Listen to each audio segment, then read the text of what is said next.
आपल्याला एखाद्यानं गाडी घेतली ना तर आपली माणसं दरिद्री आहेत, हसत सुद्धा नाही. हप्त्यावर घेतली असं काय मुळ्यात दुखात का तुझं हसना मारून देऊन जाऊ दे. एखाद्यानं लय उंडा घेतला पुरीत खोड असेल, अरे गप ना पण तू. एखाद्याने घेतलंच नाही लफडा, अरे पण तू गप ना. अहो मारा दुश्मनाला सुद्धा चांगलं. मला एक सांगा, याच्यापेक्षा विद्वानपणा असेल? अहो जाऊ द्या, राम आपला दुश्मन आहे पण चांगलाच आहे हे म्हणण्याची प्रवृत्ती कोणची होती? रावणाची. आणि सख्या भावाची पुतण्या मारायची मीटिंग होती, एकाच बापाचे होते दोन्ही बी. मग मला सांगा, आपल्याला बाहेरचे चांगले का जवळचे? मग नादी लागायचंच नाही या ठिकाणच्या. मित्र भाऊबंध पाहुणे रावळे आग लागू दे त्यांना. मंदोदरीनं प्रश्न विचारला होता रावणाला, तुम्हाला मला सवती किती, फक्त खोटं बोलायचं नाही. रावण म्हणला एकादशी मी खोटं बोलत नाही. रावण एकादशीला खोटं बोलत नव्हता. ती म्हणलं, रावण म्हणला 80,000. ती म्हणली मग त्यातली आवडती कोणती तुम्हाला? रावण म्हणला गोठाळा झाला. मंदोदरी पुढे दुसरीचं नाव घेता कसं? मग तर भांडण होईल. रावण म्हणला तू हा प्रश्न मला का विचारू राहिली? ती म्हणली मग रामाची लाडकी सीता पळवताना तुम्हाला लाज कशी नाही वाटली? तो काय कच्ची, ती काय कच्ची नव्हती, पतिव्रता होती महारथी, काय बोलायच्या गोष्टी का त्या? मग रावण म्हणतो, मंदोदरी म्हणली गप्पा हाण नका, फक्त माझ्या प्रश्नाचं उत्तर द्या. तुम्ही तुमची इच्छा सीतेकडून का पूर्ण करून घेतली नाही? ऐका आता लय बारीक. तुम्ही तुमची इच्छा सीतेकडून का पूर्ण करून घेतली नाही? डोळे पाणवले रावणाचे. रावणाच्या डोळ्याची कड ओली झाली आणि रावण मंदोदरीला म्हणतो, मंदोदरी सीतेकडून माझी इच्छा मी कालही पूर्ण केली असती, आजही केली असती आणि आताही केली असती. मी सीता वायुमार्गाने आणली.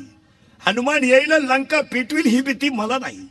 मंदोदरी म्हणते वेदाच्या गप्पा सांगू नका, पळून आणलेल्या सीतेकडून तुम्ही तुमची इच्छा का पूर्ण केली नाही? रडला रावण महाराज, रडला. रावणाच्या डोळ्याची कड ओली झाली आणि रावण मंदोदरीला म्हणतो, मंदोदरे मी माझी इच्छा आताही पूर्ण केली असती, आत्ता सीता माझ्या ताब्यात आहे. पण तुला म्हणून सांगतो मंदोदरे, मी माझी इच्छा का पूर्ण केली नाही? ऐक, मी सीता पळवायला गोसाव्याचं रूप घेऊन जेव्हा झोपडी पुढे गेलो ना, तेव्हा मी सीतेला म्हणलो होतो, माय भिक्षावाडा, मी खानदान बघताय, लंका जळाली तरी चालेल पण माय ह्या शब्दाला मी धोका देणार नाही. याला रावण म्हणतात. लंका गेली महाराज अख्खी.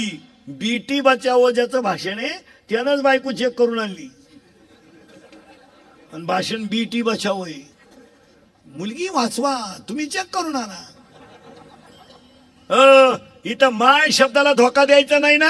अख्खी लंका गेली तरी अहो गेली.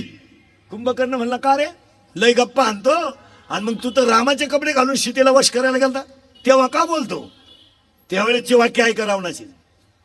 कुंभकर्णाला रावण म्हणतोय, मी सीतेला वश करायला रामाचे कपडे घालून गेलो, रामाचे कपडे घालून सीतेला वश करायला गेलो, पण तुला म्हणून सांगतो, मी सीतेच्या समोर रामाचे कपडे घालून उभा राहिलो आणि सीतेनं माझ्याकडे पाहिलं.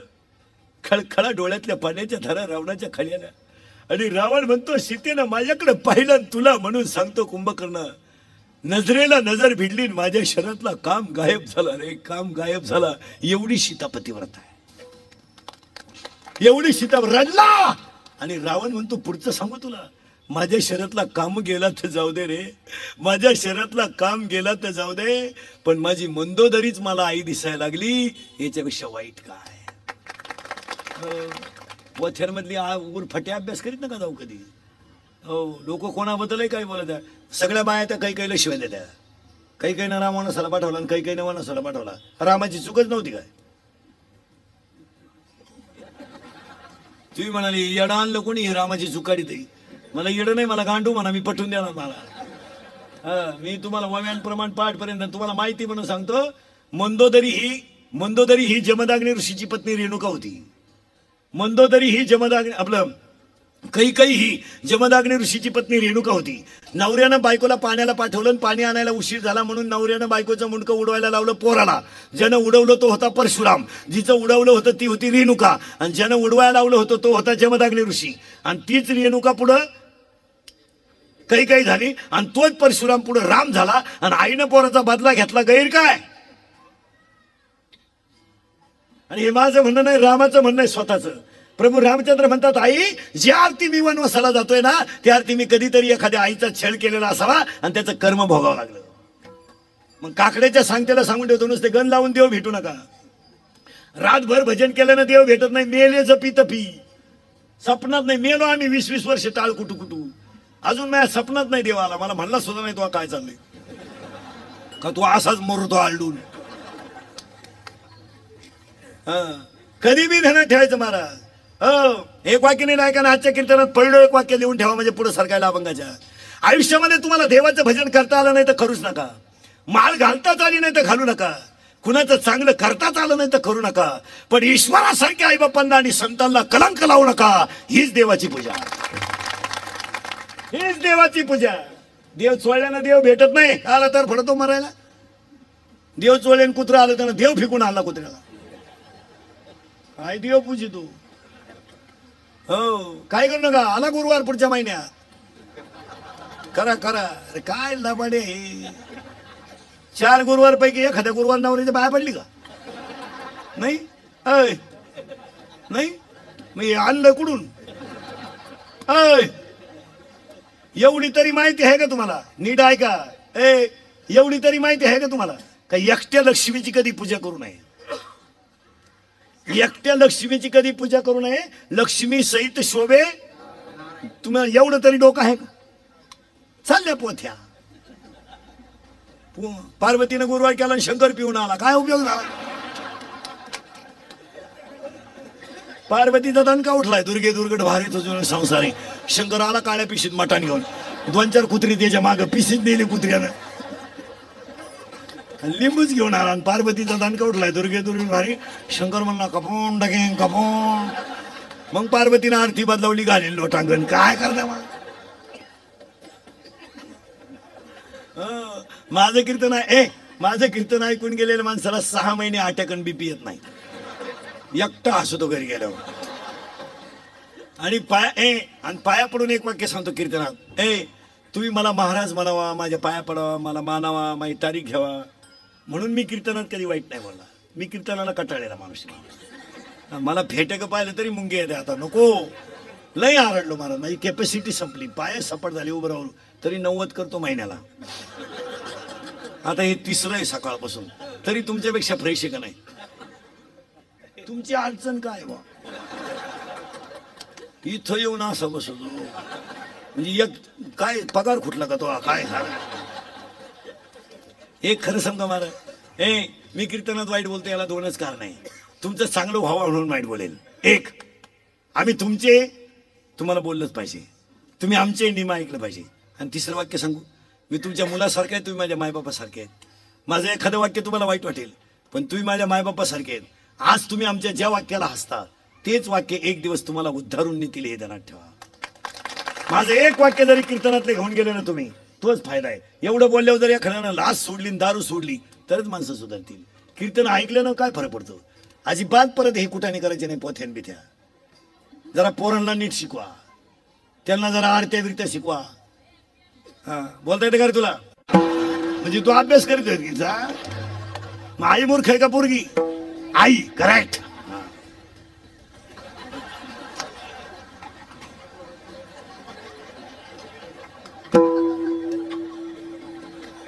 पेपरला गेली आलीच नाही मग निकालच घेऊन येते का? काय करतो मग? लहान आले पोरं जोरात उत्तर दे. आपल्या घरात 2च माणसं हलकट आहेत, आई आणि हे. मी म्हणलो असतं तर लय झोंबला असतं तुम्हाला. मग यांना पसायदान शिकवा. यांना शिकवा. भक्त पुंडलिकासाठी उभा राहिला विठेवरी. भक्त पुंडलिकासाठी उभा राहिला विठेवरी. धनी मनाई दाखवाडा विठुरायाची पंढरी. धनी मनाई दाखवाडा विठुरायाची पंढरी. भक्त पुंडलिकासाठी उभा राहिला विठेवरी. भक्त पुंडलिकासाठी उभा राहिला विठेवरी. धनी मनाई दाखवाडा विठुरायाची पंढरी. धनी मनाई दाखवाडा विठुरायाची पंढरी. एक वेशाची मुलगी भक्ती करून धन्य झाली. एक वेशाची मुलगी भक्ती करून धन्य झाली. होऊन पत्राला देवाने मंदिरात जागा दिली. मंदिरात जागा दिली. आहे नामदेव पायरी. संत जोखोबाचे झाली. आहे नामदेव पायरी. धनी मनाई दाखवाडा विठुरायाची पंढरी. धनी मनाई दाखवाडा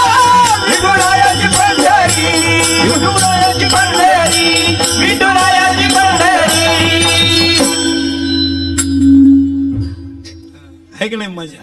इथं नाच ना, ते डांबरीवर नाचत इथं नाच नाही येड्या. इथं देव नाच. इथं देव नाचला देव. एखादा जर म्हणेल मग मी बी देव नाचला इथं नाचा. शिकवाना पोरांना घरात.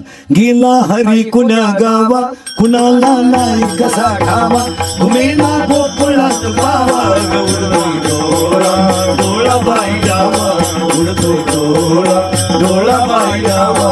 गेला हरी कुण्या गावा, कुणाला नाही कसा ठावा, घुमेना गोकुळात पावा, उडतो डोळा डोळा बाई जावा, उडतो डोळा.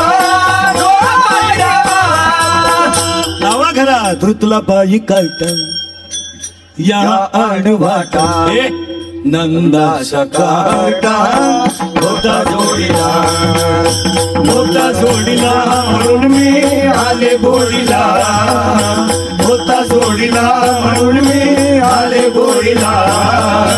कसा गोड बोलून काटा काढला, कसा गोड बोलून काटा काढला.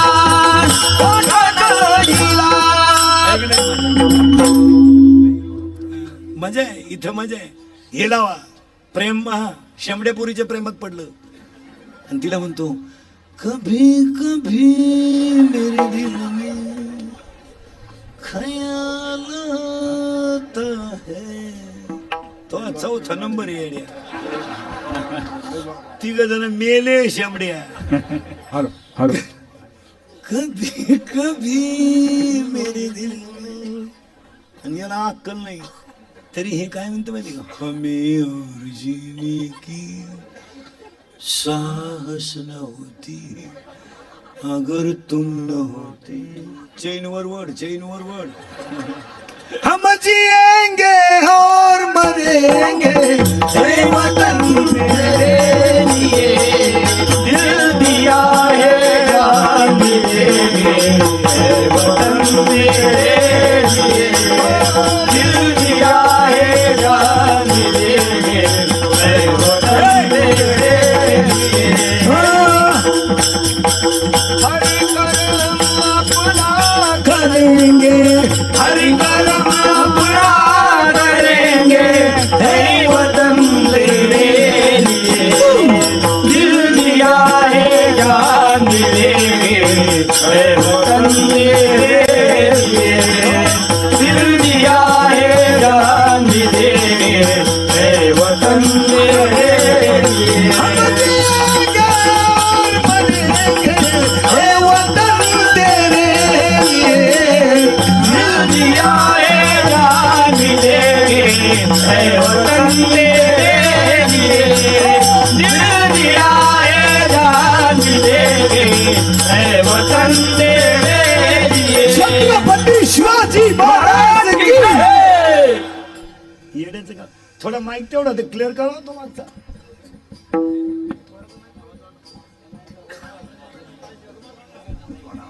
रुमाल सोड, रुमाल सोड.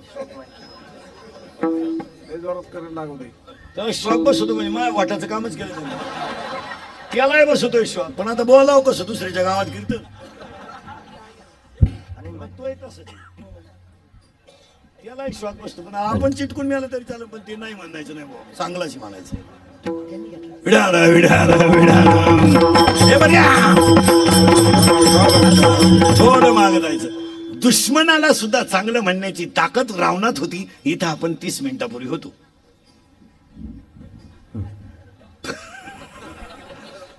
तुमच्या गेलं डोक्यातून का असं काय. आता आपल्या मुद्द्याला सुरुवात झाली होती. मुलं बाळा मूर्ख नाहीत, त्यांना शिकवा चांगलं. पोरानं 2च माणसं हलकट आहेत आपल्या घरात, आई आणि बाप. करेक्ट बोलता येतं तुला? उभा राय, उभा राय. हा उभा राय, माय उभा राय ना.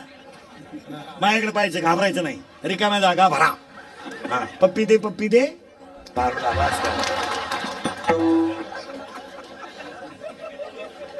बाजारला जायला उशीर व्हायला वाट माझी बघतोय रिक्षावाला. करेक्ट. अगं ये महिना पिंजरा बनाया सोने का. करेक्ट. शिटी वाजली. करेक्ट. पदर गेलाय वर. ही पोरगी साजूक करेक्ट. तिला नवऱ्याचा लागलाय नाद आणि आता तुला हा ना.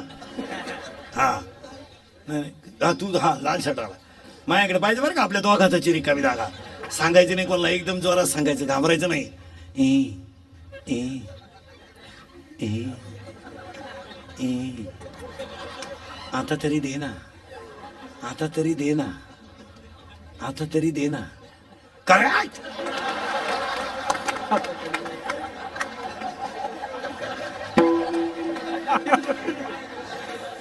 पप्पी दे म्हणलं, पप्पी. आमचे दिवस बोगस गेले रे. आता हे कवा पस आहे. ए लहान पोरं बसले बसले सांगा, या 2 महिन्यात गाजलेलं सगळ्यात भारी गाणं शांताबाई.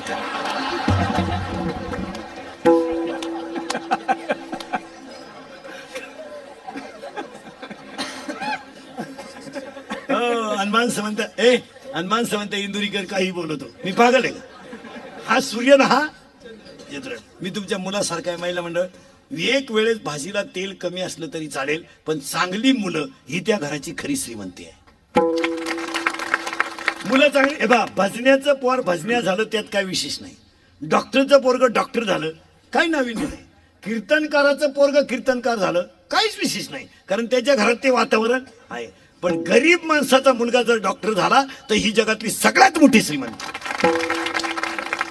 हमाली करणाऱ्या कंपनीत काम करणाऱ्या माणसाचा मुलगी जर SP झाली, PSI झाली, तर त्या माणसाच्या आयुष्यभरती त्याची शान आहे. गरिबीत त्यानं मुलगी मोठी केली, खेड्यातून मुंबईला राहायला आला.